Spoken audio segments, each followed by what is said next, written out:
Hello and welcome to the continuation of my week-long coverage on BO7 Zombies. Well, every day I'll post one video about how I think Trek can improve something that was somewhat mishandled in BO6, and then we can see if whatever bit of marketing Trek releases later in the day just completely invalidates whatever I spent the last 7 minutes talking about.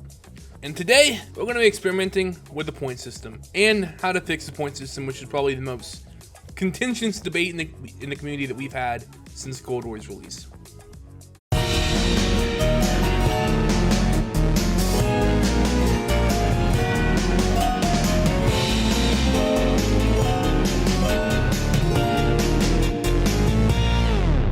Before we begin to fix it, I want to talk about why we have the new point system to begin with, and why the old point system was indeed flawed.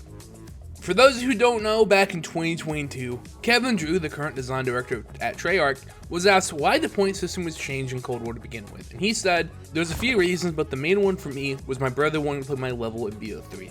He got shouted at in a public match for killing zombies the quote, wrong way and never played again.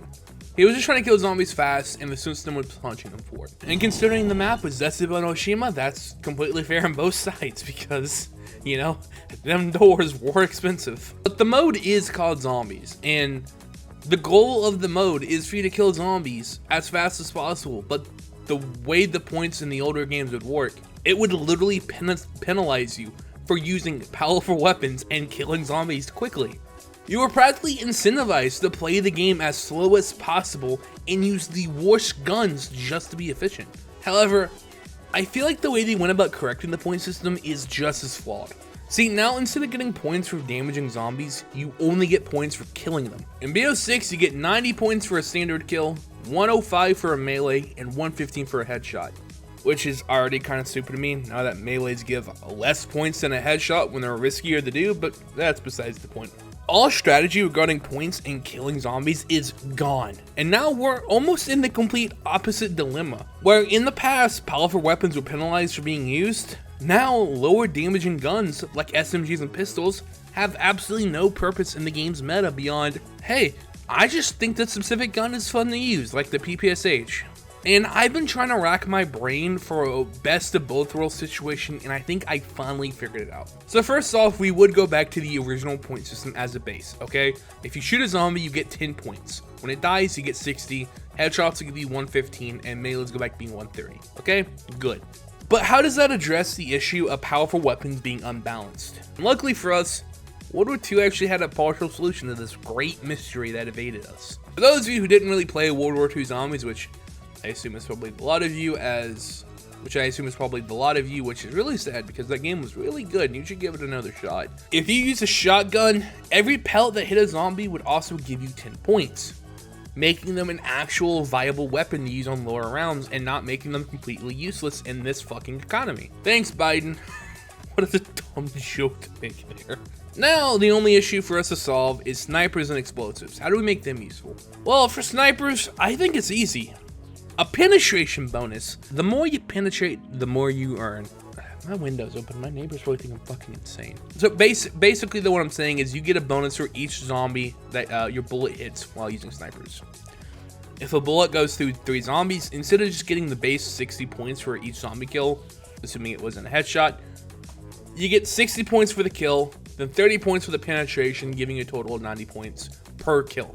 And then for launchers, the way to have them be effective is by adding a bonus for getting multi-kills with a single explosive. So let's say you got a group of 15 zombies and kill them with 1 rocket. Instead of just getting 60 points for a total of 900, you'd get a 1.5 times multiplier on your points. So you'd actually get 90 points per kill for a total of 1350. Obviously, using weaker weapons like the SMG or pistols will still reward you with more points, and there will be strategy and a meta towards point building, but I don't think that's necessarily a bad thing. It's okay for survival games like Zombies to have strategies. And I feel like this type of thing is something that should be encouraged by the game.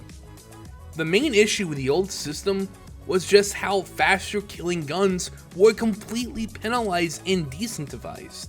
I feel like this fixes that issue, while keeping what made the old system so good in the first place and why people are still bitching for it to come back in 2025. But, you know what? While we're speaking of points, Can I ask Trek what the point in like half of these side quests in BO6 are anyway? This is a topic brought up by 10 Chromosoma, and I figured while I didn't have enough to make while there wasn't enough there for me to make this its own video, I figured it was at least enough for me to throw it in as a bonus fix, which is something it seems like this series is going to have from now on.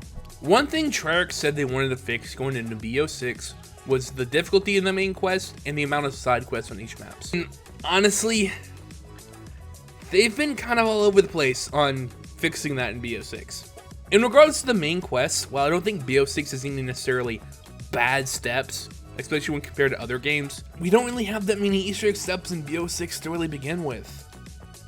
The majority of each map's main quest is just getting and upgrading the owned weapon. In Liberty Falls, the Tomb and Shattered Veil, you have 2 steps that aren't involving the Wonder Weapon's main upgrade. All of the actual steps themselves are fine, but these main quests have kind of felt very underbaked and short, with the exception being Terminus, which was the first main quest in the game, and Reckoning, which was the last. I feel like in BO7, these quests really need to be longer, with more variety in the steps themselves.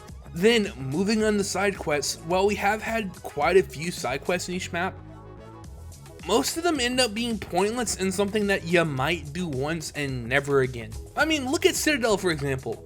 How many side quests do you do when you usually play that map? I only regularly do the Rat King one. Most of the side quests in BO6, like taking the cannon 100 times, are completely pointless and reward you with something that is just not worth the effort. And I get that sometimes the point of side quests are just to make the player feel joy and whimsy, and that's fine.